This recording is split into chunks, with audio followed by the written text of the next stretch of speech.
YCP senior నాయకులు రాజ్యసభ సభ్యుడు విజయసాయిరెడ్డి కీలక ప్రకటన చేశారు. రాజకీయాలకు గుడ్ బై చెప్పేశారు. పాలిటిక్స్ నుంచి శాశ్వతంగా తప్పుకుంటున్నట్టు ట్విట్టర్ ద్వారా ప్రకటించారు. రాజ్యసభ సభ్యత్వానికి రేపు రాజీనామా చేస్తానని చెప్పుకొచ్చారు. ఇది ఏ పార్టీకి చేరడం లేదు, ఇది పూర్తిగా నా వ్యక్తిగత విషయం అని చెప్పుకొచ్చారు. ఏ రాజకీయ పార్టీలో చేరడం లేదని కూడా స్పష్టం చేశారు. వేరే పదవులు, ప్రయోజనాలు, డబ్బు ఆశించి రాజీనామా చేయడం లేదని తెలిపారు.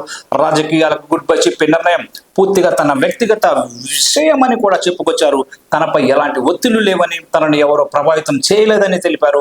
4 దశాబ్దాలుగా 3 తరాలుగా నన్ను నమ్మి ఆదరించిన వైఎస్ కుటుంబానికి ఎప్పటికీ రుణపడి ఉంటానని ఆయన చెప్పుకొచ్చారు. 2 సార్లు రాజ్యసభ సభ్యుడిగా అవకాశం ఇచ్చిన జగన్ కు, తనకు ఇంతటి ఉన్నత స్థాయికి తీసుకెళ్లిన భారతమ్మకు సదా కృతజ్ఞతడును అని తెలిపారు. జగన్ గారికి మంచి జరగాలని కోరుకుంటున్నాను కూడా ఆయన ఆకాంక్షించారు కూడా.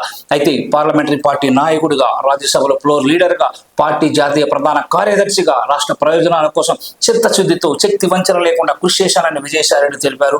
కేంద్రానికి, రాష్ట్రానికి మధ్య వారధిలా పనిచేశానని పేర్కొన్నారు. దాదాపు 9 సంవత్సరాల క్రితం ప్రోత్సహించి నాకు కొండంత బలాన్ని ఇచ్చిన, మనోధైర్యాన్ని ఇచ్చిన, తెలుగు రాష్ట్రాల్లో తనకు గుర్తింపునిచ్చిన ప్రధాని మోదీకి, హోంమంత్రి అమిత్ షాకి ప్రత్యేక ధన్యవాదాలు కూడా చెప్పుకొచ్చారు. టీడీపీతో రాజకీయంగా విభేదించాలని వైసీపీ ఎంపీ తెలిపారు. చంద్రబాబు గారి కుటుంబంతో వ్యక్తిగత విభేదాలు లేవని స్పష్టం చేశారు. పవన్ కళ్యాణ్తో చిరకాల స్నేహం ఉందని తెలిపారు. తన భవిష్యత్తు వ్యవసాయం చేసుకోవడమే అని అన్నారు. సుదీర్ఘ రాజకీయ ప్రయాణంలో అందించిన రాష్ట్ర ప్రజలకు, మిత్రులకు, సహచరులకు, పార్టీ కార్యకర్తలకు ప్రతి ఒక్కరికి పేరు పేరున హృదయపూర్వక కృతజ్ఞతలు తెలియజేశారు. మరి ఆయన ఏ పార్టీలో చేరుతారనేది మనకు 2-3 రోజుల్లో క్లారిటీ అయితే వచ్చే అవకాశం ఉంది.